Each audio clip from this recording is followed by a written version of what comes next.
everyone, it's Heidi again. There's a lot of pink going on in this room right now. Totally fine. Today we're reacting to Geography Now, the Netherlands, or it just says Netherlands. I've always heard the Netherlands. That's a thing, right? All right, Geography Now, Netherlands. I don't really have much to say. If you like the video, make sure to like and subscribe. I'm really enjoying learning about different countries. We're definitely in Europe right now, but I want to learn about, everywhere else as well. Definitely come see me on Twitch as well. I love talking to you guys on there about this kind of stuff. It's so fascinating. I always learn a lot. Okay, let's do this. Hey guys, so this is gonna be a little awkward. Why? Because 2 years ago, my Dutch friend Vincent, who used to do the animations before I regrettably hired Ken. Wait, what? He came and visited here in LA. Long story short, I promised him he could be in the Netherlands episode, so we pre-shot some footage, and this was the intro we made. Oh no. I flew over. This guy, a real Dutchman, say hi to Vincent. Right here. Hey, Vincent. Hey. Vincent, I know the Dutch are tall, but just step down from the box, okay? Just step down. Step down from the box. Good for me. I can never top those days. Oh, and this episode is on the That's Netherlands. Cute. Oh, also, by the way. It's time to learn geography. No! Hey everybody, I'm your host Barbs. Now, there are many countries that deal with water issues. Some lack water, some have too much water, and some, like the Netherlands, have bridled the wild stallion and have learned how to control the water and use it to their advantage. Water is probably the most powerful element in the Netherlands, and without it, they would be, I don't know, pretty useless. So what do you say, 2016 Vincent? En dan nu politieke geografie. So yeah, stop calling this place Holland. That's just one part of the country, even though their country's national tourism website is called Holland.com. You're not helping us here, Dutchies. Oh, and hey, there's a town called The Hulk. First of all, the country is located in northwestern Europe along the North Sea, bordered by Germany and Belgium. The country is divided into 12 provinces. Here's 2016 Vincent naming all of them for you. They are Limburg, Noord-Holland, Zeeland, Zuid-Holland, Utrecht, Gelderland, Overijssel, Drenthe, Groningen, Friesland, Noord-Holland, and the newest province. Wait, did he say Hollands? Hollands? Holland? I wouldn't say any of these the way that he's saying them. Oh dear. We're gonna learn one day. Flevoland. Almost all of Flevoland was reclaimed from the Zuiderzee in the 1950s. So besides being famous for making cheese and clogs, we also make our own land. The country kind of has two capitals. Amsterdam, the largest city and economic hub of the country, and home to the Royal Palace. And just to skip over, the third largest city, The Hague, acts as the second capital, which holds the seat of government, as well as the International Court of Justice. The second largest city, though, would be Rotterdam, which holds the busiest seaport in all of Europe. I like Rotterdam. I feel like I'd like to live there. I'm from Rotterdam. I don't know. I think that's funny. This airport, though, is of course Amsterdam's Schiphol International, Europe's third busiest airport, carrying nearly 70 million passengers annually. Now we reach the overseas territories. Apart from the mainland European part, the country actually holds sovereignty over 6 other island entities in the Caribbean, remnants of the colonial past. These are collectively called the Dutch Caribbean. And here's where it gets a little confusing. Technically, the Netherlands is a country made up of 4 countries, the mainland Netherlands, as well as 3 other constituent countries. Kind of like what Wales and Scotland are to the UK. They are Aruba, Curacao, and St. Martin, which is actually half of an island shared with the French overseas territory of the same name, but in French. This means that this one island is the only area which the Netherlands technically borders France. These guys hold a high level of autonomy. They can have their own constitutions and currency. Otherwise, the remaining 3 islands are Bonaire, St. Eustatius, and Little Saba, which, by the way, has the shortest airport runway in the world. These 3 fall under... So I knew about Aruba, but I didn't know that it was by the Netherlands at all. Wow! And I didn't know that there was such thing as a Dutch Caribbean. That is really fun. Oh dear. Another place that I might want to visit. What have you guys, visited? I've heard that Aruba is really nice, but I don't really know much about the other ones. Under the title of special municipalities and do not belong to any province. They are directly controlled by the Dutch government. However, in 2011, they decided to switch currencies and adopt the US dollar. All these islands lie in the subregion known as the Lesser Antilles. Aruba, Curacao, and Bonaire are usually referred to as the ABC Islands, lying in the subregion of the Leeward Antilles, whereas St. Eustatius, Saba, and St. Martin, usually called the SSS Islands, are located in the subregion of the Leeward Islands. Keep in mind, at one point, all 6 of these islands were called the Netherlands Antilles and operated collectively as a single constituent country with the capital at Willems. They're not by the Netherlands. That's why I've never heard of it. They're over here. Oh, okay. I completely missed that. I thought that these were islands off of the Netherlands. Oh my gosh. Okay. Cool. I'm super confused. So right here is where they are. Yes? This map right here is a little confusing, but I think no, this is basically just a square right here. Okay. My bad. Interesting. I probably missed something else. I totally thought we were talking were about called the islands Netherlands by the Antilles Netherlands. and operated collectively Whoops. as a single constituent country with the capital at Willemstad in Curaçao. They even competed separately in the Olympics. With the exception of Aruba, who had autonomy in 1986, it wasn't until the early 2000s when they all voted for their future, and it kind of went like this. Okay guys, you have 4 options for your future. Choose wisely. You can have closer ties to us, remain just as you are in the Netherlands Antilles, autonomy as a constituent country within the Kingdom of the Netherlands, or you can opt for complete independence as a new nation and break away from us. We vote for autonomy as constituent countries. Me too. What the? We want closer ties and we'll settle for special municipality status. Really, Bonaire? You're one of us, the ABC Island. You're really gonna ditch us like that and leave us with this half-Frenchy magoo? Yep, deal with it. And that's basically how it went down. So there you go. That's how you make a Netherlands. Waterways dominate the country though. There's even a town with no roads and only canals. But how did it end up this way? Somewhere around the 9th century, people were kind of fed up with all the flooding and they invented these seawalls known as dikes, which surrounded polders or reclaimed land plots protected by the dikes. To this day, the Netherlands has reclaimed about 1/5 of its total landmass from the sea. So what would happen if all the dikes were destroyed and all the water just came and flooded everything? Scientists speculate that the country would go from looking like this to this. Whoa, Amsterdam would be gone. Yep. Luckily, the Dutch are fantastic engineers and have been taming this dragon for centuries. And speaking of engineering, there are so many notable spots to check out in case you ever visit. So many museums, but the most notable one probably being the Rijksmuseum in Amsterdam, the Royal Palace, the Van Gogh Museum, the Anne Frank House, numerous castles like these, numerous star-shaped fortress towns, Oh, that's so many beautiful. amusement parks like these, the enclaves and exclaves of Barrel Nassau. We talked about this in the Belgium episode. The world's largest flower garden at We need to watch that one still. Kuchenhof, Austerlitz Pyramid, this prehistoric burial site, and of course there are somewhere around 1,000 historic windmills left in the country from the 1800s, mostly in the Kinderdijk area, a UNESCO heritage site. Keep in mind though, the country has a ton of modern wind turbines that help supply energy to the nation, a topic that will be discussed in... Greek philosopher Pythias visited in the 3rd century BC, and he said about this place, more people have died in the struggle against water than in the struggle against men. The Netherlands is really unlike any other country in Europe because in order for them to even have physical land, a lot of work has to go into it. For one, the country is the lowest country in Europe, elevation-wise. Over a quarter of the land and 1/5 of the population lies below sea level, and about half of the land did not lies know less that. than a meter above sea level. The lowest did point not actually know being that. here at Zuidplaspolder, and the highest point of the mainland European part of the country at a small hill called Valseberg, just over 1,000 feet or 322 meters high. However, in the entire Kingdom of the Netherlands, the highest point would actually be Mount Scenery, a potentially active volcano on the island of Saba in the Caribbean. Back to mainland Europe though. Within this complex system of waterways and canals, the famous Rhine River that goes through all of Europe and the longest in the country actually ends in Rotterdam. The largest body of water would be Lake or Bay Ijsselmeer, contained within the N302 and E22 highways. In order to manage all the flooding in the south though, the Netherlands has undergone one of the largest engineering projects in modern history. The Delta Works is a series of massive elevated levees that close off sea estuaries, preventing flooding. They even have backup levees in case one down the line bursts. In the north though, the Walden Islands act as kind of like natural barriers against the sea. All this land reclamation has left many of the inland areas exposed to what are labeled as the largest open sand drifts in Europe. Keep in mind, they are not deserts, but rather strange wet sandy plots in the middle of green shrubbery. A rare natural sight to come across anywhere in the world. Wow. So in a nutshell, the entire country is basically one big river delta. We should hang out sometime. Whew, so that's just about it for now. I gotta get my triple shot of espresso break, which means we need a guy who knows a few things.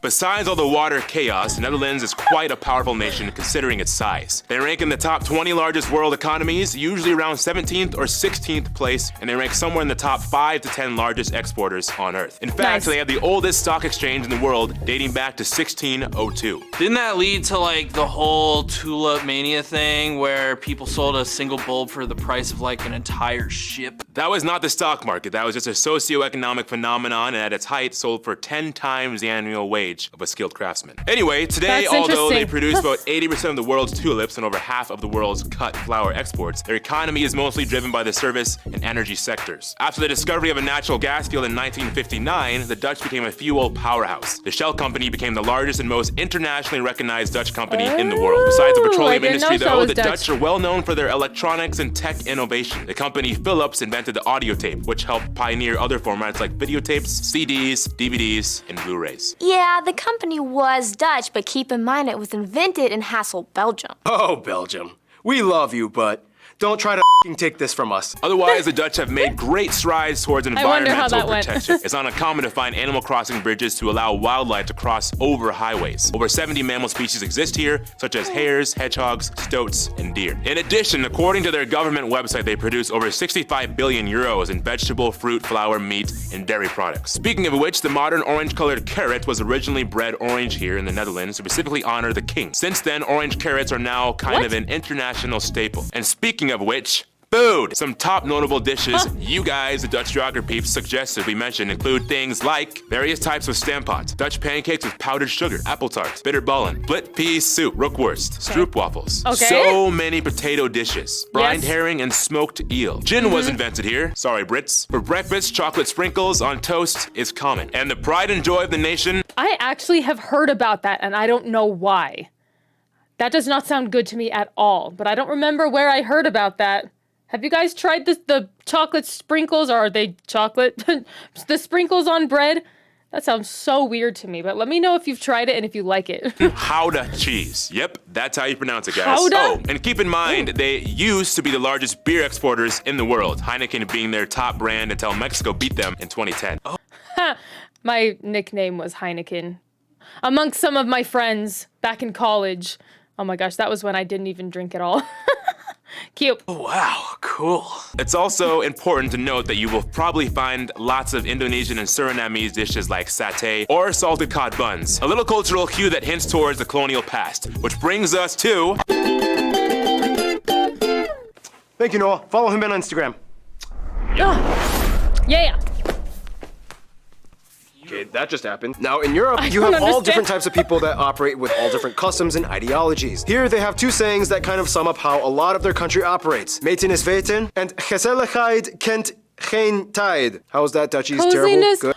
That's cute. Coziness knows no time. Oh, that's really cute. I didn't read the first one, though. Measuring is knowledge. Is Okay, got weten, it. and gezelligheid kent geen tijd. How's that, Dutchies? Terrible? Good? Well, you're gonna get what I give. How was Anyway, it? the country has about 17.5 million people and is the most densely Okay. populated nation in Europe. About 77% of the lot. population identifies as Dutch, to whatever extent that may mean, whereas 10% are other Europeans, and the remainder are made up of other people groups, mostly Turks, Indonesians, as well as the Surinamese, and surprisingly, even some Americans. They use the euro as their currency, they use the type C and F plug outlets, and they drive on the right side of the road. Now, we all know that Dutch is the official language of the Netherlands. However, if you speak English, you should have no problem at all visiting. Netherlands has the highest That's what I've proficiency in heard. English out of any non-English official country in the world. Somewhere around 9 out of 10 Dutch people claim they can comfortably speak English, and around 94% of the country is in some way bilingual. Geography Anna told me a Nice. joke. Many times, Dutch kids will ask their parents, Hey, Mom.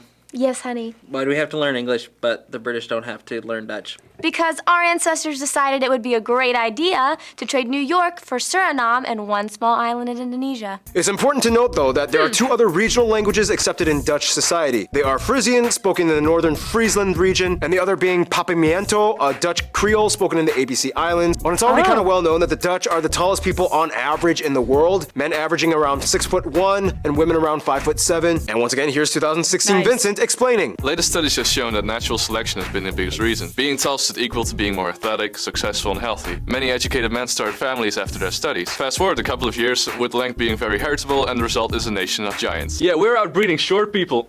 Religion in the Netherlands is interesting dang. because historically they used to be predominantly Christian, mostly Protestant, but today about half the population identifies as unaffiliated, which depending on who you ask could be anything from the largest unaffiliated group, agnostics, at about 34%, to the growing number of eiatists at around 28%, which is kind of like a technical term for spiritual but not religious. Otherwise, Islam at about 5% of the population is mostly practiced by Turkish and Indonesian communities. Christianity, although not practiced regularly by most of the people, still plays a heavy cultural role in the Netherlands. Holidays like Christmas, Easter, Yep. Pentecost, and Ascension are still celebrated by everyone in a Dutch manner. At one point, they were That's my life, at least. And I think that's becoming more and more of a thing here, but a lot of people are still really religious here too. Vast empire that spanned across every inhabited continent. Australia was at one point called New Holland, New Zealand, named after the Zeeland province, Tasmania, named after this Dutch guy, New York was once called Zealand, that spanned across and celebrated by everyone in a Dutch manner. At one point, they were a vast empire that spanned across every inhabited continent. Australia was at one point called New Holland, New Zealand, named after the Zeeland province, Tasmania, named after this Dutch guy, New York was once called New Amsterdam, and so on. Otherwise, what is the Dutch way of doing things? Many of you guys, the Dutch geography peeps, have told me there's a Dutch saying, act normal, which is ironic considering that they are almost anything but normal. And here's random Hannah to explain culture stuff.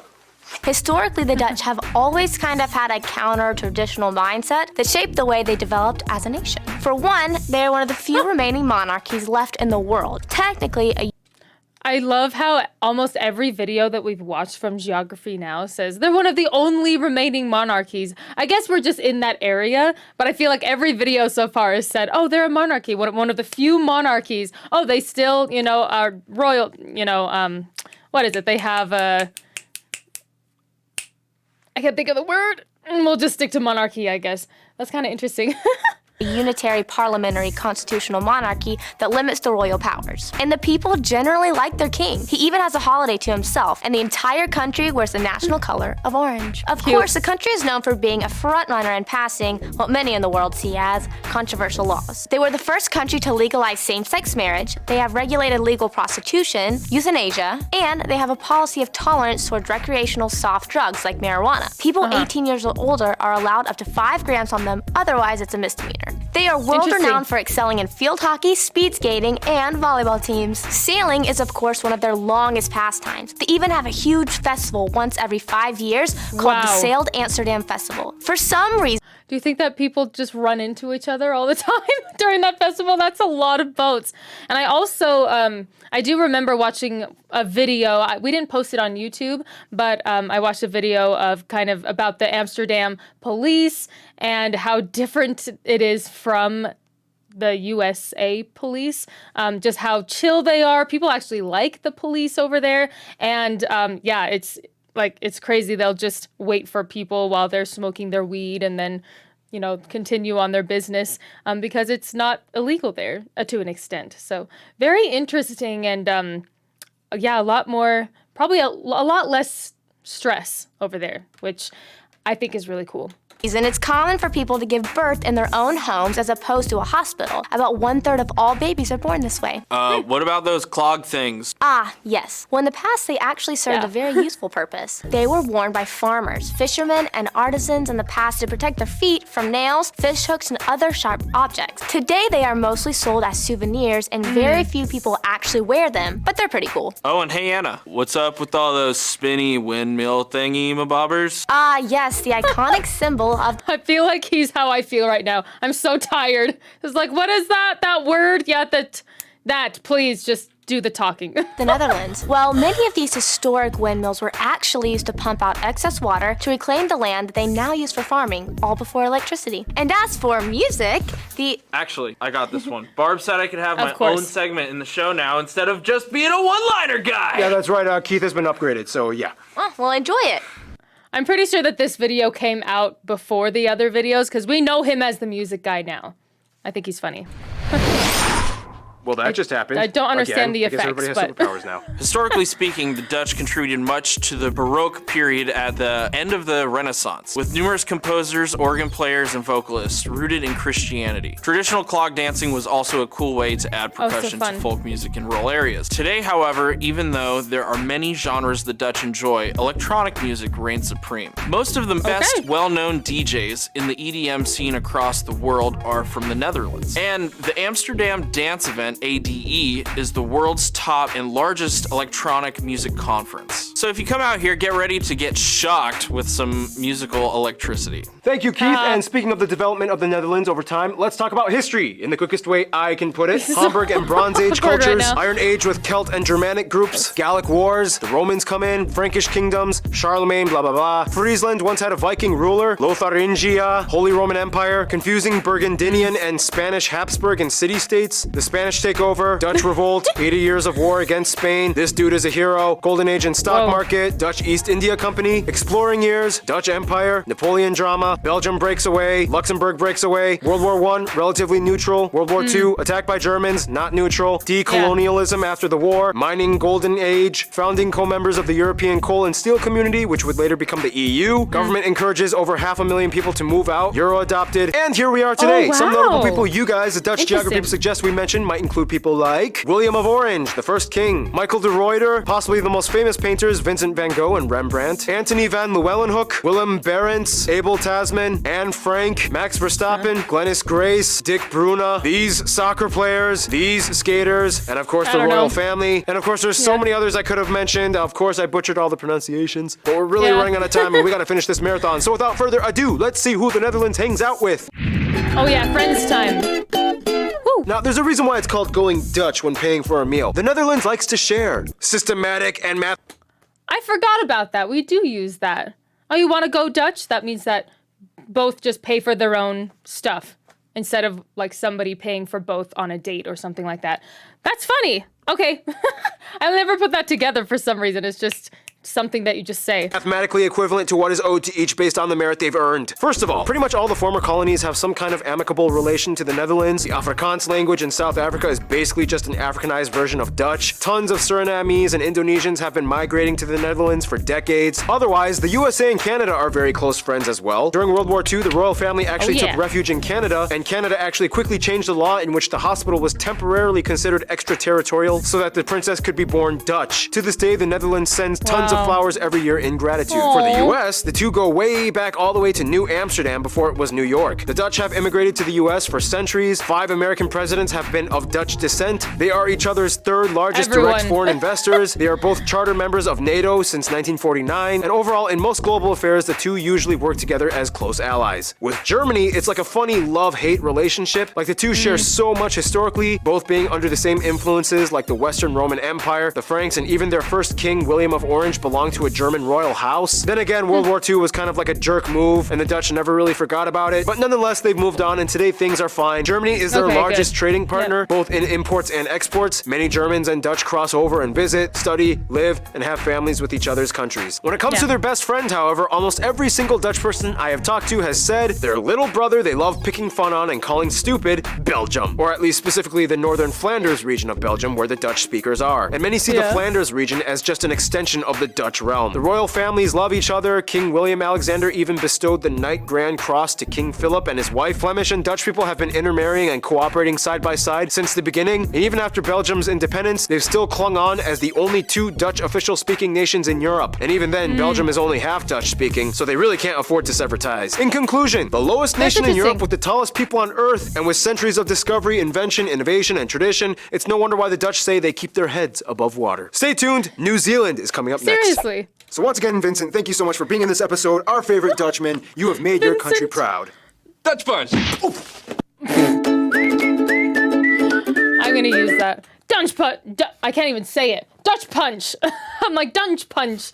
Oh man. I did not know that half of the Netherlands was below sea level. That was something that I just never heard. That's so crazy. That's really, really interesting.